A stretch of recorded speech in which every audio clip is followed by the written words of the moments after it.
Properties of real numbers. In this lesson, I discuss about properties of real numbers. First, we have the closure property. The sum of product of any real numbers is a real number. For addition, a plus b is equal to real number. For example, 7 plus 3 is equal to 10 and 2 plus 6 is equal to 8. For multiplication, a times b is equal to real numbers. 5 times 3 is equal to 15. 6 times 4 is equal to 24. So here a and b are considered real numbers. They are equal to real numbers. Commutative property. This property states that the order of other is more factor that not affect that result.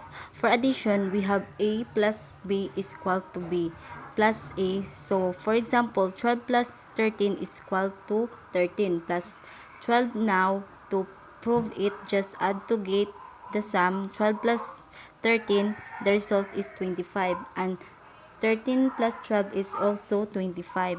Another example, we have 2 plus 3 is equal to 3 plus 2, so we going to get a sum. 2 plus 3 is equal to 5, and 3 plus 2 is equal to 5. So therefore, the order addends that's not affect the result. As you noted given, we will arrange the addends till we come up the same answer. For multiplication, a times b is equal to b times a. For example, 8 times 6 is equal to 6 times 8. The product of 8 times 6 is equal to 48. And the product of 6 times 8 is equal to 48. Another example, 3 times 7 is equal to 7 times 3. So the product of 3 times 7 is equal to 21. And 7 times 3 is equal to 21. Let's try this one. Write the missing numbers that makes the equation true using commutative property. For addition, we have 3 plus the quantity of 2 plus 5 is equal to the quantity 2 plus blank plus 3. The answer is 5. Let's check in that correct. Let's simplify. 3 plus 2 plus 5 is equal to 7. Is equal to 7 plus 3, that get the sum. 3 plus 7 is equal to 10. And also 7 plus 3 is equal to 10. They show that order of the addends that not affects the sum. For multiplication, we have 4 times 8 times 7 is equal to 7 times blank times 8. And the answer is 4. How to check it? The product 4 times 8 times 7 is equal to 224. And 7 times 4 times 8 is equal to 224. This show that order of the factor does not affect to the product.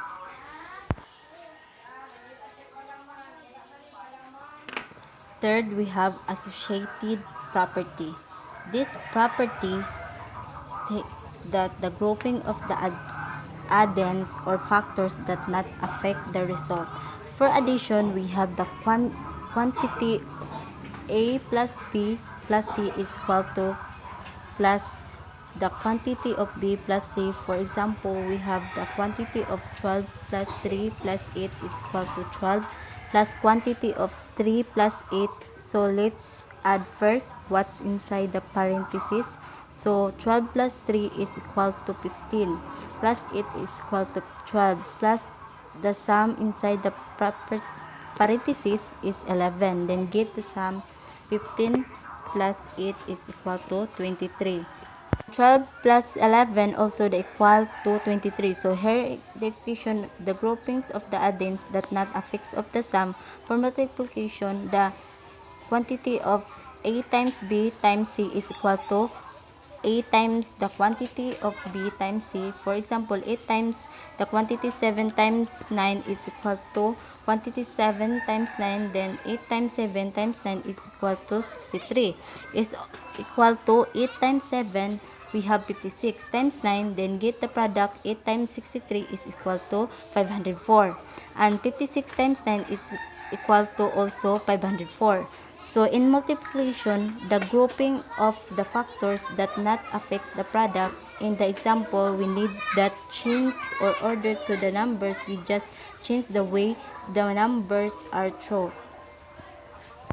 Let's try this one. Write the missing numbers that make the equation true. For addition, we have blank plus the quantity 20 plus 14 is equal to quantity 18 plus 20 plus 14 and the answer is 18. Now, let's see that is correct. We have 18 plus 20 plus 14 is equal to 34.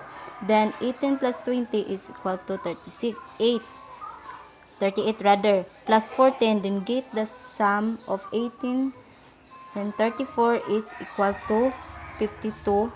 38 plus 14 also equal to 52. This show that groupings of the addends that not affect the sum. Now, for multiplication, the given is 12 times the quantity 5 times blank is equal to the quantity of 12 times 5 times 9.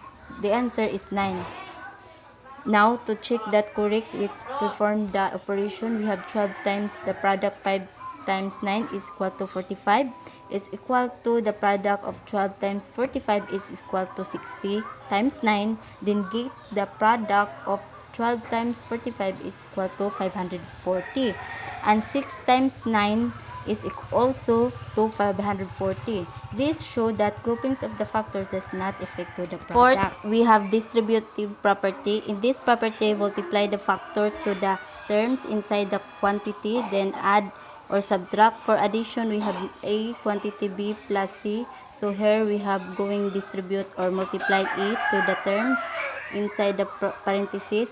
A times B is equal to EB, then E times C is equal to EC. For example, we have 3 times the quantity of 6 plus 8. We have going to distribute 3 to the first term, 6. So we have 3 times 6, then we have going to distribute 3 to the second term, 8. So we have 3 times 8, then simplify, we have 3 times 6 is equal to 18. Plus 3 times 8 is equal to 24, and the sum equal to 42. For subtraction, we have A times quantity B minus C. We are going to multiply or distribute A to that term inside the parenthesis.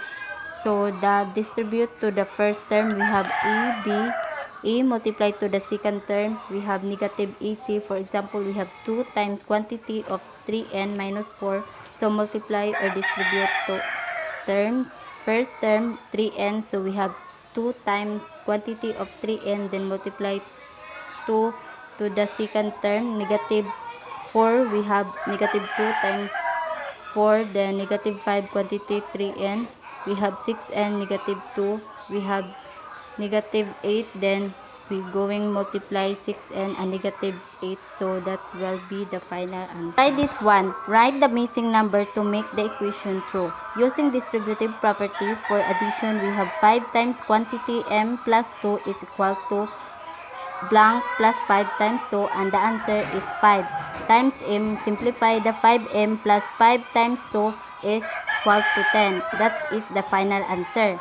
Then for subtraction, blank times the quantity y minus 3z is equal to 7 times y minus 7 times the quantity 3z, and the answer is 7. Then simplify 7 times y, we have 7y, negative 7 times quantities 3z, we have negative 21z, and that is the final answer.